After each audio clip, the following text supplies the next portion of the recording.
Drawing teachers monthly lesson plan అదేనండి December నెలకు సంబంధించింది. అదే మన యూట్యూబ్ ఛానల్లో. హాయ్ ఫ్రెండ్స్, నేను మీ వైబిఎస్. ఈరోజు ఈ డిసెంబర్ నెలకి సంబంధించిన డ్రాయింగ్ లెసన్ ప్లాన్ అదేనండి drawing teachers monthly lesson plan అనేది చెప్పుకుందామండి. అది కూడా 3 నుంచి 10వ తరగతి వరకు ఎక్కడి నుంచి ఎలా చెప్పాలి, ఏ పేపర్ నుంచి ఎలా చెప్తే ఎలా ఉంటుంది అనే విషయాన్ని ప్రతి క్లాస్కి అంటే 3వ తరగతి నుంచి 10వ తరగతి వరకు చెప్పడం జరిగిందండి. అది థర్డ్ క్లాస్ చూద్దాం. ఓరిగమి, పేపర్స్తో ఓరిగమి తయారు చేయించడం. అంటే చాలామంది పేపర్స్తో ఓరిగమి అంటే కనుక క్యాప్లు తయారు చేయించి రకరకాల మోడల్స్ తయారు చేస్తాం కదండి. అటువంటి ఓరిగమి అనేది నీట్గా తయారు చేయించి పిల్లల్లో అవగాహన పెంచుతాం అన్నమాట. అలాంటి ఓరిగమి అనేది ఎలా తయారు చేయాలనేది పిల్లలకి అవగాహన కల్పిస్తే కనుక ఈ వర్క్ అనేది డెవలప్ అవుతుందండి. దానికి ఉదాహరణగా ఇక్కడ కొన్ని ఇమేజెస్ చూపిస్తున్నానండి. చూడండి, ఇక్కడ గ్లోబ్. ఈ గ్లోబ్ కూడా కొన్ని పేపర్స్ని మడత పెట్టి జాగ్రత్తగా చేసామన్నమాట. అలాగే నెక్స్ట్ వచ్చేటప్పటికి ఇంకొకటి అంటే ఇలా పక్షులని, బర్డ్స్ అని, లేకపోతే గ్లోబ్స్ అని, లేకపోతే స్టాండ్ అని, ఇలా రకరకాల మోడల్స్ అని చేస్తామన్నమాట. ఈ మోడల్స్ చేయడం ద్వారా ఏమవుతుందంటే కనుక మనకి ఈ వీణతో సహా అంటే గిటార్ కానీ ఇటువంటి రకరకాల మోడల్స్ చేయడం ద్వారా వాళ్ళలో క్రియేటివిటీ పెరుగుతుందండి. నెక్స్ట్ వచ్చేటప్పటికి 4th క్లాస్ అండి. ఈ 4th క్లాస్‌లోకి వచ్చేటప్పటికి డిజైన్స్ ఆన్ హ్యాండ్ కర్చీఫ్ అంటే చేతి కర్చీఫ్ మీద డిజైనింగ్స్. అంటే డిజైనింగ్స్ అనేవి ఎలా ఉంటాయి? అయితే ఈ డిజైనింగ్స్ అనేవి ఏ విధంగా కనిపిస్తున్నాయి, ఏ విధంగా ఉంటాయి అనేది ప్రతి డ్రాయింగ్ టీచర్‌కి తెలుసండి. ఎందుకంటే దాని మీద ఫ్లవర్స్ కానీ, డిజైన్స్ కానీ, రకరకాల బర్డ్స్ కానీ, లెటర్స్ కానీ రాస్తుంటారండి. అటువంటివి ఈజీ టెక్నిక్‌లో రాస్తున్నటువంటి డిజైన్స్‌ని అందరికి అర్థమయ్యే విధంగా చూపించాలి కాబట్టి ఇటువంటి కర్చీఫ్స్ అనేవి నీట్‌గా డిజైన్స్ అని ఎలా చేస్తారు, ఆ డిజైన్స్‌కి కావాల్సినటువంటి దారాలతో నీట్‌గా క్రాఫ్ట్ టీచర్స్ చేస్తుంటారనమాట. దాన్ని డిజైన్ డ్రా చేయడం అంటారండి. చూడండి ఎలా కనిపిస్తున్నాయో. దీనికి ఉదాహరణగా చెప్పుకోవచ్చండి. ఇటువంటి డిజైన్స్ పక్షులు కానీ ఇవన్నీ కనిపిస్తుంటాయన్నమాట. ఇలా ఆర్ట్ అనేది దానిగా ఉంటే కనుక క్రాఫ్ట్‌లో ఇలాగే ఎంబ్రాయిడింగ్ చేయొచ్చు. నెక్స్ట్ వచ్చేటప్పటికి డ్రాయింగ్ క్యారికేచర్స్ అంటే వ్యంగ్య చిత్రాలు గీయడం. అంటే నిజంగానే ఒక మనిషి యొక్క బొమ్మని వ్యంగ్య చిత్రాలుగా అంటే మొహం పెద్దగా గీయడం కానీ, తన యొక్క ముక్కు కానీ, గెడ్డం కానీ రకరకాల మోడల్స్ అన్నిటిని వ్యంగ్యంగా గీస్తారండి. నవ్వును పుట్టించే విధంగా అంటే హెడ్ అనేది పెద్దగా కనిపిస్తూ ఉంటుందండి. అలాంటి విచిత్రమైనటువంటి బొమ్మలుగా గీయడమే క్యారికేచర్ అంటారండి. అటువంటి బొమ్మలని నేర్పాలన్నమాట. ఇక్కడ చూడండి, ఈ క్యారికేచర్ చూస్తే కనుక మన స్మైల్ వచ్చే విధంగా ఉంది. అలాగే ఒక మనిషి యొక్క బొమ్మని అక్కడ హాస్యాస్పదంగా చూపించే విధంగా అతని యొక్క బొమ్మని చూపించడం. అలాగే ఇక్కడ లింకన్ గారి బొమ్మ చూడండి ఎలా కనిపిస్తుంది, ఈ క్యారికేచర్లో గీయడం అన్నమాట. ఈ రకంగా నేర్పాలన్నమాట.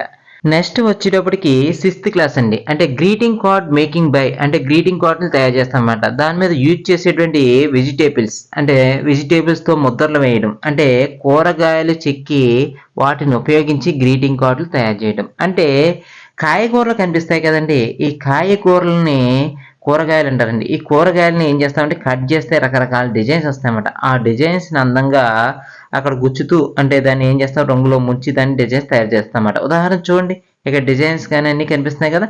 అటువంటి ఫ్లవర్స్ డిజైన్స్ కానీ ఈ రకంగా ఏదో ఒకటి సింబల్స్ కానీ చూపించే విధంగా నీట్గా చేస్తామన్నమాట. ఇటువంటి డిజైన్స్ అనేవి యూజ్ చేస్తూ చేయాలన్నమాట. అలాంటి డిజైన్స్ ఎప్పుడైతే చూపించామో పిల్లలకి ఇటువంటి డిజైన్స్ వల్ల అందంగా కనిపిస్తాయి ఈ వెజిటేబుల్స్ వల్ల అని ఒక ఐడియా వస్తుందండి. నెక్స్ట్ వచ్చేటప్పటికి 7th class vegetable craving and printing అంటే కూరగాయలు చెక్కడం, ప్రింటింగ్ వేయడం. అంటే కూరగాయలని కట్ చేయడం అండి. చెక్కడం అంటే నీట్గా అందంగా డిజైన్ చేస్తామన్నమాట. అంటే క్రాస్గా కోస్తే ఒక రకమైన డిజైన్ వస్తుంది, అడ్డంగా కోస్తే ఒక రకమైన డిజైన్ వస్తుందండి. అలాంటి అందమైన డిజైన్ కట్ చేసి ఆ డిజైన్ ఏం చేస్తారంటే కనుక నీట్గా ప్రజెంట్ చేస్తామన్నమాట. ఎప్పుడైతే నీట్గా ప్రజెంట్ చేసామో ఆ డిజైన్ ద్వారా ప్రింట్ వేస్తామండి. ప్రింట్ ఎలా వేస్తామంటే కనుక ఒక కలర్లో ముంచి ఆ కలర్ మీద నీట్గా చేస్తామండి. అయితే మన డిజైన్ చూడండి ఎలా చెక్కామో. ఇలాగ చెక్కినటువంటి డిజైన్ని ఏం చేస్తామంటే కలర్స్లో ముంచి ఆ డిజైన్ నీట్గా పేపర్ మీద అచ్చేసేటప్పటికి ఆ ప్రింటింగ్ అంటారండి. అలా అచ్చు యంత్రాలు ఎలా చేస్తాయో అదే విధంగా చేస్తామన్నమాట. ఈ రకమైన డిజైన్స్ వస్తాయండి. చూసారా, ఇలా అందమైన డిజైన్స్ ఎప్పుడైతే చేసామో పిల్లలకు కూడా అవగాహన అనేది పెరుగుతుందండి. బంగాళదుంప మీద కానీ, లేకపోతే అరటికాయ మీద కానీ, లేకపోతే ఉల్లిపాయ మీద కానీ చేయొచ్చు అన్నమాట. నెక్స్ట్ 8th క్లాస్కి వచ్చేటప్పటికి మోడల్ మేకింగ్ యూజింగ్ కార్డ్బోర్డ్ అండి. అంటే కార్డ్బోర్డ్ను ఉపయోగించి మోడల్ తయారు చేయడం. అంటే ఏదో ఒక మోడల్స్ అంటే నిజంగానే ఫ్లైట్ తయారు చేయడం కానీ, లేకపోతే బిల్డింగ్స్ తయారు చేయడం కానీ, ఇటువంటి రకరకాల మోడల్స్ ఉన్నాయి కదండీ! ఇయన్నీ పిల్లలకి క్రియేటివిటీగా అంటే చిన్న చిన్న మెటీరియల్స్ అంటే పీచుతో కానీ, మనకు కనిపించేటువంటి కొబ్బరి పీచు కానీ, ఇయన్నీ ఉంటాయి కదండీ! గుడిసె తయారు చేయించడం కానీ ఇలా చేయొచ్చమాట ఐస్ పుల్లలతో. అలా చేయించేటువంటి చైర్స్ అని, బల్లలని ఇలా రకరకాల మోడల్స్ చేస్తామండి. ఇదో చూడండి ఉదాహరణకి ఇలా బిల్డింగ్స్ కట్టడం గానీ, లేకపోతే ఇంకా అందమైనటువంటి ఫర్నిచర్ గానీ, లేకపోతే గార్డెన్ గానీ, ఇలా రకరకాల మోడల్స్ అని చేయొచ్చమాట. ఇలా చేయడం ద్వారా ఏమవుతుందంటే కనుక పిల్లలకి ఫ్యూచర్‌లో ఇంజినీర్స్ కానీ ఏదైనా అయినా సరే అందంగా కనిపించేటువంటి ఐడియాస్ వస్తాయన్నమాట. చూడండి అలాగే ninth class toy making using further అంటే ఏకలతో బొమ్మల తయారీ. అంటే ఏకలతో బొమ్మలంటే పక్షి యొక్క ఏకల్ని ఉపయోగించి బొమ్మలు తయారు చేయాలండి. ఎందుకంటే మన ఇంటి దగ్గరికి వచ్చేటప్పుడు రకరకాల పక్షులు కనిపిస్తుంటాయి. అవి గూళ్ళు పెట్టేటప్పుడు వాటి యొక్క ఏకలను కింద పాడేస్తూ ఉంటాయండి. అటువంటి ఏకలను తీసుకొని దాని మీద డిజైన్ చేయడం గానీ, దాంతో రకరకాల బొమ్మలు తయారు చేస్తామండి. అలాంటి బొమ్మలు యూజ్ అవుతాయి. అంటే డిజైన్ చేస్తే గనుక ఇలా కనిపిస్తాయి. లేకపోతే అందంగా బొమ్మల కింద తయారు చేస్తే గనుక ఇలా కనిపిస్తాయండి. అంటే కోడి కింద తయారు చేయడం గానీ, లేకపోతే పక్షుల కింద తయారు చేయించడం గానీ, రకరకాల ఇటువంటి మోడల్స్‌లో కొన్ని చేయడం ద్వారా ఏమవుతుందంటే కలర్‌ఫుల్‌గా ఉంటుందండి. అంటే ఏకలతో కూడా అందంగా డిజైన్ చేసుకొని ఉంచుకోవచ్చమాట. చూడండి ఎలా కనిపిస్తున్నాయి. ఇలా రకరకాల క్రియేటివిటీ లెవెల్స్‌లో చేస్తే గనుక మన వర్క్ ఇంప్రూవ్ అవుతుందండి. నెక్స్ట్ 10థ్ క్లాస్‌కి వచ్చేటప్పటికి ఓరిగమి, కొలేజ్ వర్క్. అంటే ఓరిగమి అంటే తెలుసు కదండీ! క్యాప్స్ కింద తయారు చేసుకొని కొన్ని పేపర్స్‌ని పెట్టి చేస్తూ ఉంటామండి. అలాగా ఒక పెన్నుల స్టాండ్ గానీ, లేకపోతే ఒక బాతు గానీ ఇలా రకరకాల మోడల్స్ నేను చేస్తామట. లేకపోతే కొలేజ్ వర్క్ అనేటప్పటికి ఏంటంటే గనక ఒక న్యూస్ పేపర్‌ని తీసుకొని అందులో ఉన్న ఒక బొమ్మను రప్పిస్తామండి. అలా చేయడమే కొలేజ్ వర్క్ అంటారు. అటువంటి అందమైన వర్కులు పిల్లలకు అలవాటవ్వాలనే ఉద్దేశంతో ఈ 2 వర్కులు ఇచ్చారండి. చూడండి మనకి ఓరిగమి వర్క్ అనేది ఎలా కనిపిస్తుంది? ఇలా కనిపిస్తూ ఉంటాయండి. అదే కొలేజ్ వర్క్ అనేటప్పటికి వేరేలా కనిపిస్తుంది. చూడండి ఇక్కడ కనిపిస్తున్న మోడల్‌లో ఇలా పేపర్స్‌ని అంటిస్తే గనక రకరకాల కలర్ పేపర్స్ గానీ, లేకపోతే న్యూస్ పేపర్స్ గానీ అంటిస్తే గనక ఇలా అందంగా కనిపిస్తుందన్నమాట.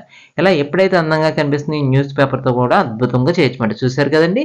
ఈ డ్రాయింగ్ టీచర్స్‌కి ఉపయోగపడేటువంటి లెసన్ ప్లాన్స్ అనేవి అందరికీ ఉపయోగపడాలి. అలాగే ఈ లెసన్ ప్లాన్స్ ద్వారా మీరు కొత్తగా నేర్చుకోవడానికి ఉపయోగపడుతుందనే ఉద్దేశంతో మన ఛానల్‌లో పెట్టడం జరిగిందండి. అంటే ఈ డ్రాయింగ్ టీచర్స్‌కే కాకుండా క్రాఫ్ట్ టీచర్స్ కానీ, మిగతా టీచర్స్ అందరికి ఉపయోగపడే లెసన్ ప్లాన్స్ మన యూట్యూబ్ ఛానల్ ద్వారా అందుబాటులోకి తీసుకురావడం జరిగిందండి.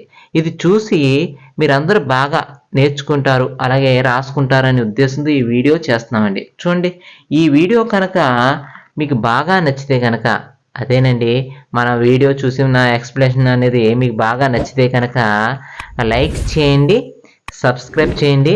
అలాగే ఈ వీడియోని మీకు తెలిసిన ఫ్రెండ్స్ అందరికీ షేర్ చేయండి. ఎందుకంటే గనక చాలామందికి ఈ మంత్లీ లెసన్ ప్లాన్స్ అనేవి రాసుకోవడం లేట్ అవ్వడం గానీ, దాని గురించి బాగా తెలియడం కోసం చేస్తున్నామాట. ఈ వీడియో చూస్తున్న మిత్రులందరికీ ప్రత్యేకమైన ధన్యవాదాలు. ఎందుకంటే గనక నేను ఈ వీడియోలు చేయడానికి కారణం కూడా మీరేనండి. ఎందుకంటే ఈ వీడియోస్ మీకు బాగా ఉపయోగపడతాయండి. Thank you so much. ఇట్లు మీ వైబీఎస్.